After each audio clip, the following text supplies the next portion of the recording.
मित्रों, धर्म ग्रंथों के अनुसार जब जब धरती लोक पर अधर्म बढ़ने लगता है तो श्रीहरि किसी न किसी रूप में अवतरित होकर धर्म की स्थापना करते हैं। और द्वापर युग में धर्म की स्थापना के उद्देश्य से ही श्रीहरि ने भगवान कृष्ण के रूप में जन्म लिया था।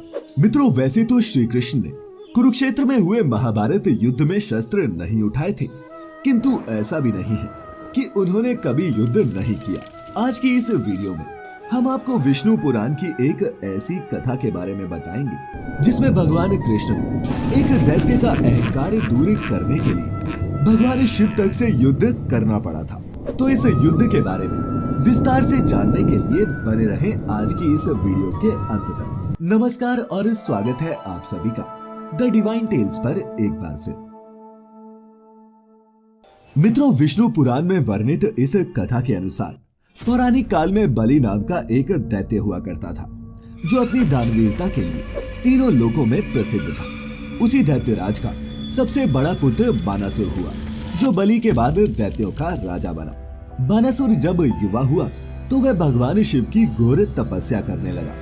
काफी समय बाद बानासुर की तपस्या से भगवान शिव प्रसन्न होकर उसके सामने प्रकट हुए और बोले, हे वत्स, मैं तुम्हारी तपस्या से प्रसन्न हूँ और इसीलिए मैं तुम्हें सहस्त्र बाहु होने का वरदान देता हूँ।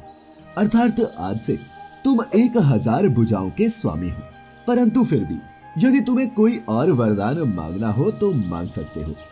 भगवान शिव की ये बातें सुनकर बानासुर ने उन्हें दोनों हाथ जोड़ते हुए कहा, हे देवादिदेव, मेरी ये इच्छा है कि आप मेरे राज्य के द्वार की रखवाली स्वयं करें। बानासुर की बातें सुनकर पहले तो शिवजी क्रोधित हो गए, फिर कुछ क्षणों बाद वह बानासुर को बोले, मैंने तुम्हें वचन दिया था, इसीलिए मैं तुम्हारे राज्य के द्वार की रखवाली अवश्य करूंगा।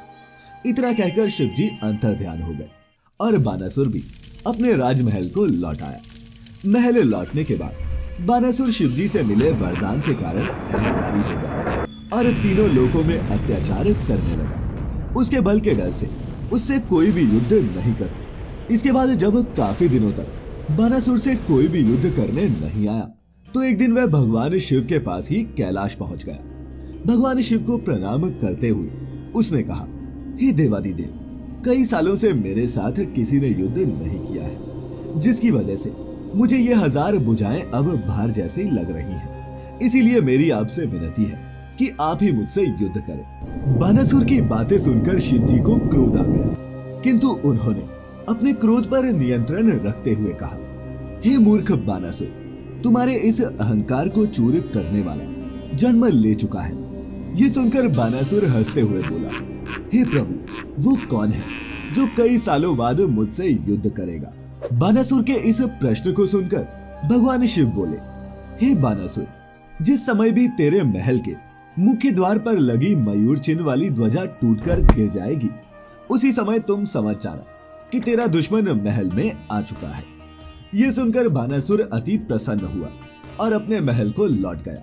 उधर कुछ दिन बाद बानासुर की पुत्री उषा ने एक रात प्रद्युम्न के पुत्र और श्री कृष्ण के पौत्र अनिरुद्ध को सपने में देखा और उसकी सुंदरता को देखकर वह उस पर मोहित हो गए। अगली सुबह उठकर उसने अपने स्वप्न की बात अप्सरा चित्रलेखा को बताई। उषा की बातें सुनकर अप्सरा चित्रलेखा अपने योग बल से सोते हुए अनिरुद्ध को पलंग सहित उठाकर उषा के महल ले आई। ये देख उषा पलंग के पास बैठकर उसे एक टक निहारने लगी। कुछ समय बाद जब अनिरुद्ध की आंखें खुली तो उसने देखा कि उसके पास एक सुंदर कन्या बैठी हुई है और वह भी उसे देखकर उस पर मोहित हुए बिना नहीं रह सका। उसने उषा से पूछा, तुम कौन हो? तब उषा बोली, मैं दैत्यराज बानासुर की पुत्री हूँ और आपको अपने पति के रूप में पाने की कामना रखती हूँ। इसके बाद अनिरुद्ध भी उसी महल में उषा के साथ रहने लगा। किंतु कुछ समय बाद जब वहां के पहरेदारों को अनिरुद्ध के बारे में पता चला तो पहरेदारों ने जाकर सारी बात बानासुर को बता दी। पहरेदारों की बातें सुनकर बानासुर क्रोधित हो गया और तुरंत तलवार उठाकर उषा के महल की ओर चल पड़ा। जाते जाते उसकी नजर महल के द्वार पर पड़ी और उसने देखा कि महल के द्वार के ऊपर लगी ध्वजा टूटकर नीचे गिर गई है। ये देख बानासुर समझ गया कि भगवान शिव के कहे अनुसार मेरा शत्रु महल में आ चुका है। फिर वह सैनिकों सहित उषा के महल में पहुंचा। वहां पहुंचकर उसने देखा कि उसकी पुत्री उषा के समीप ही एक पुरुष बैठा है। इसके बाद उसने अनिरुद्ध को युद्ध के लिए ललकारा। उसकी ललकार सुनकर अनिरुद्ध भी युद्ध के लिए उठ खड़ा हुआ। फिर अनिरुद्ध और बानासुर के सैनिकों के बीच एक भयानक युद्ध छिड़ा और देखते ही देखते अनिरुद्ध ने बानासुर के सभी सैनिकों को मार डाला। इसके बाद बानासुर ने अनिरुद्ध पर खुद हमला कर दिया। काफी देर बाद जब बानासुर ने देखा कि अनिरुद्ध किसी भी प्रकार से उसके काबू में नहीं आ रहा, तो उसने नागपाश से उसे बांधकर बंदी बना लिया। उधर अनिरुद्ध के दादा श्री कृष्ण और बलराम सहित सभी द्वारकावासी अनिरुद्ध को खोजने में लगे हुए थे। तभी देवर्षि नारद वहां पहुंचे और उन्होंने श्री कृष्ण को बताया कि आपके पौत्र अनिरुद्ध को बानासुर ने बंदी बना लिया है।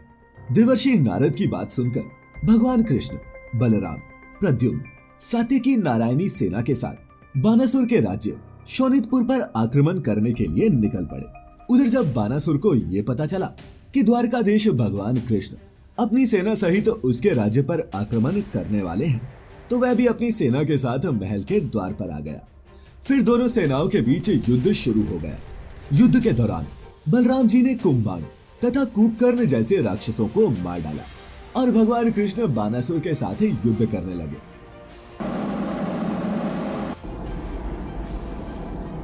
उधर जब काफी देर तक युद्ध करने के बाद बानासुर को लगने लगा कि वो श्री कृष्ण को हरा नहीं सकता, तो उसने अंत में भगवान शिव को याद किया।